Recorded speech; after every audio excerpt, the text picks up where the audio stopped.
Infelizmente, a gente vive numa cultura que ainda acredita que precisa fazer a criança pagar pelo mau comportamento. E a punição nada mais é do que isso, do que fazer a criança pagar por ter se comportado mal. Então, porque você se comportou mal, você merece apanhar, você vai ficar sem o seu brinquedo, você vai ter que ficar lá no seu quarto. Porque você se comportou mal, eu tenho o direito de te desrespeitar, gritando com você, dizendo coisas ruins sobre você. Entende? E disso vem a famosa frase da Jane Nelson, que é a criadora da disciplina positiva, que diz: da onde nós tiramos a ideia absurda de que para fazer uma criança agir melhor, precisamos antes fazê-la se sentir pior. Entende? Gente, o segredo de mudar o comportamento do seu filho, que é esse o seu objetivo, que a gente estava conversando lá no começo desse vídeo, com a disciplina. Quando você faz tudo isso, é porque você está tentando mudar o comportamento do seu filho e mudar para melhor. Só que você não vai conseguir fazer o seu filho se comportar melhor, rebaixando a autoestima dele e fazendo-no se sentir péssimo. O segredo está justamente em fazer o seu filho se sentir melhor, para que então ele se comporte melhor. E eu quero trazer alguns exemplos pessoais para te ajudar a entender um pouco mais do que eu estou dizendo aqui. Eu me lembro, por exemplo, de uma vez que eu estava com os meus filhos no parquinho, a minha filha menor de 3 anos tinha levado um brinquedo e veio uma criança da idade dela, tomou o brinquedo da mão dela e jogou no chão. E eu, como adulta, vendo aquilo, estava aqui nos meus pensamentos: que criança desaforada. Nem pediu o brinquedo, tomou da mão dela e para jogar no chão. O que é isso? E enquanto eu estava aqui com os meus pensamentos, a minha filha disse para a coleguinha: não é assim que se brinca. É assim, olha. E mostrou como é que o brinquedo funcionava.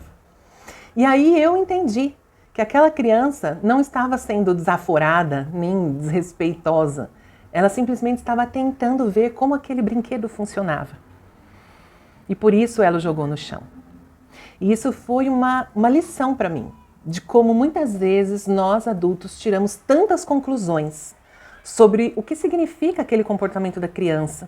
E muitas conclusões baseadas nisso, né? Dessa criança não está me respeitando, essa criança não tem educação, essa criança quer me provocar, essa criança está me desafiando.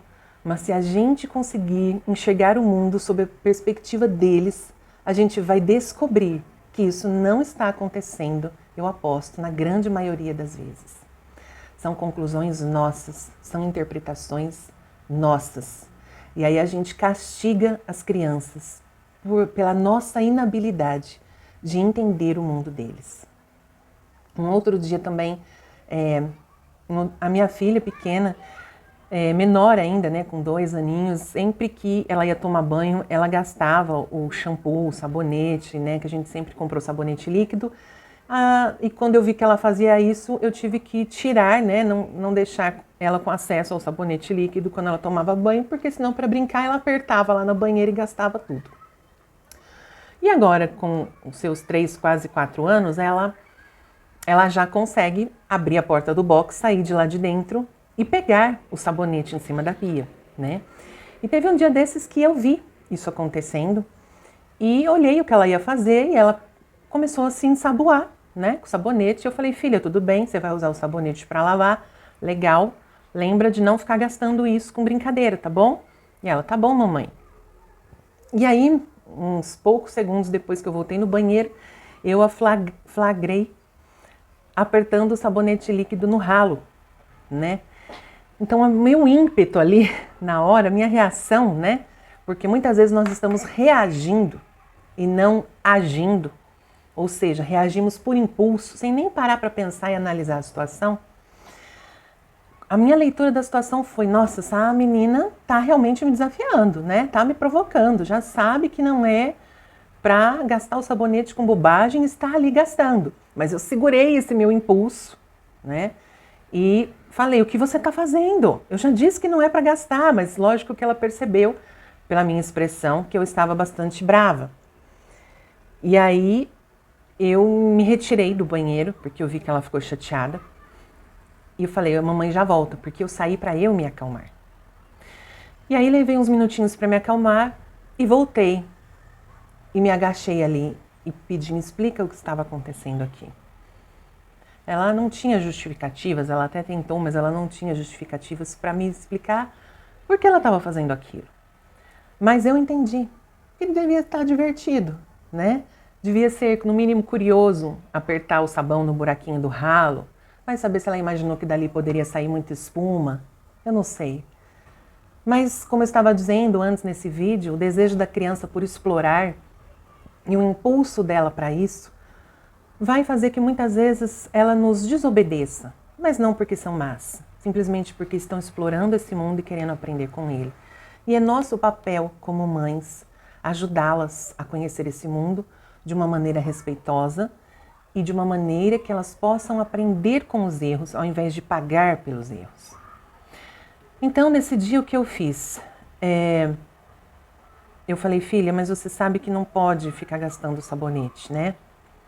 Expliquei ali numa linguagem que ela conseguisse entender e falei, você já terminou de se lavar? Já, então tá bom. Então, eu vou guardar esse sabonete e me diga uma coisa. Antes disso, nós nos abraçamos, eu falei, tá tudo bem e eu quero te ajudar. Como é que a gente pode combinar para uma próxima vez você se lembrar de que você não pode ficar gastando sabonete com brincadeira, nem a ficar apertando ele no ralo? E ali nós conversamos sobre algumas possibilidades, e isso é muito legal porque a própria criança traz ideias que muitas vezes a gente nem imagina, para que eu possa, eu e ela juntas, aplicar numa próxima vez para que ela se lembre disso e possa então respeitar. Eu posso colocar um pouquinho de sabonete dentro de um potinho bem pequenininho e deixar aquele para ela brincar, né? Então isso foi uma ideia que ela trouxe. Então veja, juntas nós encontramos soluções para o problema, ao invés de fazê-la se sentir a pior pessoa do mundo por causa daquele problema. Quantas pessoas você conhece que sofrem terrivelmente quando erram, quando desapontam alguém, quando não correspondem a alguma expectativa? Quantas pessoas você conhece que buscam ser perfeitas, que não entregam um trabalho da faculdade ou da própria profissão sem revisar 1 milhão de vezes, buscando por perfeição, porque tem tanto medo de desagradar? Aonde você acha que isso começou? Certamente isso começou na infância. Certamente isso começou a partir da relação com os pais. Porque sim, as crianças estão aprendendo sobre o mundo a partir da relação conosco.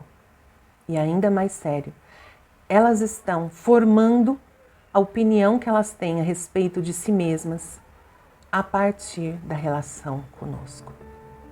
Nesse exemplo que eu trouxe, se eu tivesse humilhado minha filha, gritado com ela, batido, chamado ela de desobediente, não adianta, eu não posso mesmo confiar em você, como você acha que ela estaria se sentindo?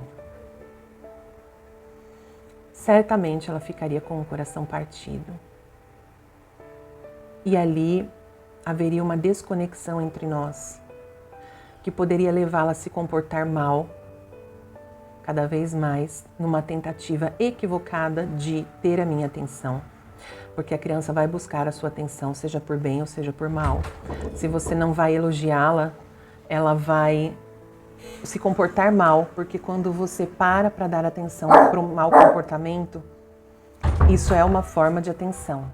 Então, se ela não está se sentindo bem, não tem como ela se comportar bem. E ainda pior, ela poderia tirar muitas conclusões equivocadas a respeito dela mesma.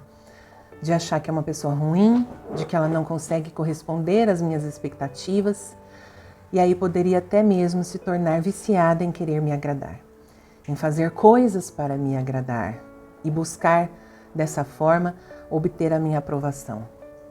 Quantos adultos você conhece que são viciados em aprovação, que precisam que os outros gostem dele, que os outros o aprovem? Aonde você acha que isso começou?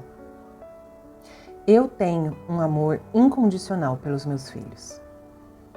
Mas será que se eu tivesse agido de uma forma mais agressiva nessa situação que eu trouxe, da minha filha, será que ela teria sentido esse amor incondicional? porque ela facilmente poderia ter concluído que eu a amo quando ela se comporta bem. Porque, como eu estava dizendo anteriormente, as crianças são muito observadoras, mas são péssimas intérpretes. Então, ela pode facilmente concluir que de uma situação como essa, para obter o meu amor, ela precisa sempre me agradar. Porque quando eu estou triste com ela ou decepcionada com ela, significa que eu não a amo. E se nós queremos criar pessoas que saibam lidar com os problemas da vida, eu não posso fazer a minha criança pagar pelo erro, mas eu tenho que fazê-la aprender com os erros. Eu não quero, e eu sei que você também não, criar uma pessoa que morra de medo de errar, mas eu quero criar uma pessoa que possa encontrar saídas e soluções quando errar. E isso a criança treina dentro de casa, desde quando ela é pequenininha. Nessa situação que eu contei do sabonete, nós, ao invés de fazer a minha filha pagar pelo erro, que seria colocá-la de castigo, não permitir que ela nunca mais pegasse o sabonete, por exemplo, nós pensamos em alternativas para que isso não viesse mais a acontecer. E isso torna a nossa vida leve, porque todos somos imperfeitos, todos erramos, as crianças erram e os adultos também. E os erros não têm que se tornar um pesadelo, mas a gente tem que aprender com eles. E nessa oportunidade, quando eu agi assim, estava ajudando a minha filha a pensar em soluções para o problema. Entende o que eu estou dizendo? Então, a educação não punitiva não se trata de deixar o seu filho fazer o que quiser. Educação não punitiva não se trata de mimar a criança. Educação não punitiva não se trata de ir para o outro extremo, que é o da permissividade. A educação não punitiva não diz respeito a deixar a criança ilesa, nem a premiar o mau comportamento. Mas a educação não punitiva é um meio termo entre a educação agressiva e a permissividade. A educação não punitiva é aquela que se propõe a educar, que significa ensinar. Ensinar a criança a viver nesse nosso mundo de uma maneira que ela aprenda num ambiente de respeito, afeto e cooperação. É permitir que a criança aprenda habilidades de vida, como a habilidade de solução de problemas que eu mencionei, num ambiente amoroso, respeitador e que não rebaixe a autoestima da criança para que ela aprenda. Muito pelo contrário. É uma atitude que comunica o amor incondicional, que trata a criança com dignidade e com respeito e a ajuda a aprender com as situações. Eu sei que você quer que o seu filho seja uma pessoa de bem. E a maneira que você o educa, com certeza é por amor. Mas você precisa pensar nas consequências a longo prazo das suas práticas educativas. E a punição não ajuda a criança a aprender habilidades de vida, nem a ter uma boa autoestima.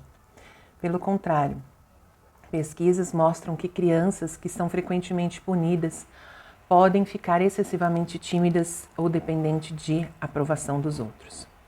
Eu sei que não é isso que você quer para o seu filho e é por isso que você está aqui ouvindo esse vídeo. Lembre-se que o mau comportamento sempre está comunicando uma mensagem. E a sua missão é desvendar qual é essa mensagem para ajudar o seu filho de uma maneira respeitosa e que comunique todo o amor que você tem por ele. Eu espero ter te ajudado com esse vídeo. Qualquer coisa, qualquer dúvida, deixe nos comentários. Lembra-me de me acompanhar ali também pelo Instagram, @psico.marimiguel, onde eu estou diariamente postando conteúdo sobre educação de filhos. Tá joia? Um abração, até o próximo vídeo.